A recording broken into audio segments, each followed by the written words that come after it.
Hello tout le monde, j'espère que vous allez bien. Je vous retrouve aujourd'hui pour une nouvelle recette d'automne et regardez-moi ça. Je me suis fait un énorme plat, alors c'est pas que pour moi, hein, un énorme plat de cinnamon rolls avec cette fois-ci une version sirop d'érable, noix de pécan caramélisée. Franchement, moi j'adore. Surtout dans cette période, n'hésitez pas à tester, c'est vraiment trop bon. D'ailleurs, vous pouvez le voir, il en manque déjà. Ça disparaît très vite. C'est fait pour être mangé de toute façon. Donc n'hésitez pas à tester. Ce que je vous conseille pour la dégustation, c'est de les réchauffer un petit peu. Alors déjà, la sortie du four, c'est vraiment trop bon. Si vous le mangez le lendemain, etc., réchauffez un petit peu et reversez un petit peu de sirop d'érable par-dessus. Alors là, ça va être extra. Donc voilà ce que je vous invite à faire aujourd'hui. C'est parti, je vous explique comment faire tout ça dans la vidéo. Et surtout, n'oubliez pas de vous abonner à la chaîne pour suivre toutes mes vidéos et me soutenir. C'est parti pour la recette. Pour la pâte à brioche, on commence par mélanger dans le bol du robot le sel, le sucre, la farine. Vous mélangez les trois éléments puis vous y ajoutez la levure fraîche émiettée. Vous commencez par mélanger au crochet à vitesse lente et on va y ajouter progressivement les œufs battus. Vous mélangez 5 minutes à vitesse lente. Vous raclez bien les bords puis vous mélangez 10 minutes à vitesse moyenne.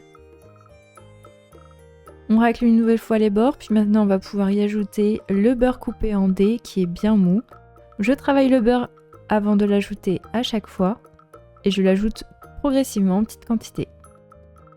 Je vous invite à arrêter le robot de temps en temps pour racler les bords. Donc je mélange 5 minutes à vitesse lente, puis 10 minutes à vitesse moyenne. À la fin, vous allez obtenir une belle pâte élastique. Et terminer de la bouler sur le plan de travail. Alors en fonction de la température de votre pièce, la pâte peut être un petit peu collante ou non. Si c'est le cas, n'hésitez pas à rajouter un petit peu de farine progressivement sur vos mains et sur la pâte.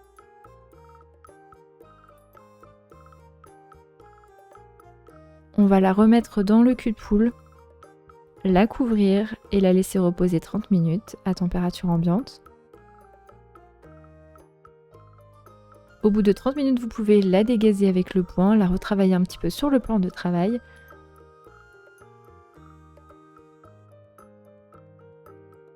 Vous déposez un peu de farine au fond d'un plat, vous y déposez la pâte, vous la recouvrez et cette fois-ci, on va la stocker au moins 2 heures au réfrigérateur. En attendant, vous allez pouvoir préparer la garniture. Donc, on travaille le beurre pour qu'il soit bien mou et on y ajoute le sucre et la cannelle. Vous mélangez bien le tout pour bien mélanger tous les éléments.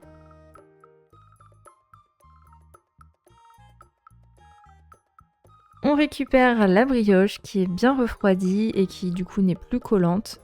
Vous allez pouvoir l'abaisser au rouleau sur un plan de travail fariné. N'oubliez pas de fariner également votre rouleau un petit peu. La pâte à brioche, vous pouvez facilement la faire la veille et la laisser au réfrigérateur pour le lendemain. On va étaler la pâte en rectangle. Il faut qu'elle soit aussi large qu'une plaque de four environ, donc 40 cm de long.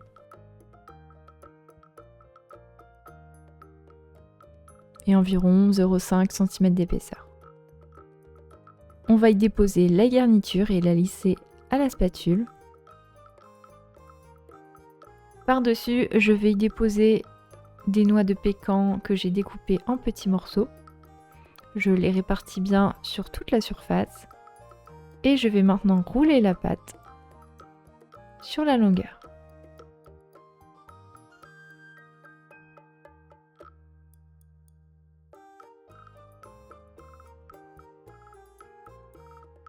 Je vais également beurrer et fariner un grand plat à gratin. Je découpe les extrémités du boudin de pâte, je dépose sur une plaque et je vais les réserver un tout petit peu au congélateur, quelques minutes, pour pouvoir le découper plus facilement et éviter de le déformer complètement. J'ai fait des repères pour avoir 12 rolls d'environ 1 à 1,5 cm d'épaisseur. Dans tous les cas, il faut qu'ils soient à peu près tous égaux.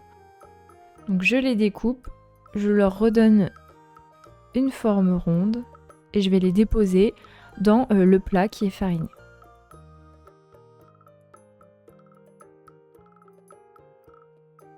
Il faut laisser un petit espace entre chaque rolls. Vous couvrez et vous laissez pousser pendant au moins 2 heures, 2 heures et demie. Il faut que l'ensemble double de volume. L'idéal c'est que ce soit à 25 degrés maximum.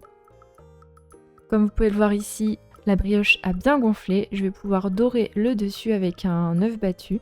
Donc je dore au pinceau. Ensuite, vous enfournez dans un four préchauffé à 180 degrés pendant environ 25 à 30 minutes. Il faut que la brioche soit bien dorée. À la sortie du four, je verse à chaud du sirop d'érable sur l'ensemble de la brioche et des cinnamon rolls. C'est vraiment la touche gourmande en plus de cette version. Et j'en garde un petit peu de côté aussi pour verser du sirop d'érable au moment de la dégustation. Alors là, je vous invite vraiment à goûter à la sortie du four, c'est vraiment le meilleur moment. Mais avant ça, pour la petite touche finale, je vous propose de caraméliser avec du sucre glace des noix de pécan, tout simplement à la poêle sur feu doux. Vous faites fondre le sucre glace, vous enrobez bien les noix de pécan, vous les versez sur un tapis de cuisson pour les laisser totalement refroidir.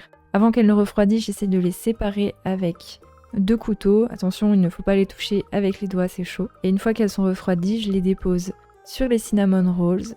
J'en casse quelques-unes en brisure. Et voilà des brioches qui sont vraiment trop gourmandes. J'espère que la recette va vous plaire, n'hésitez pas à tester.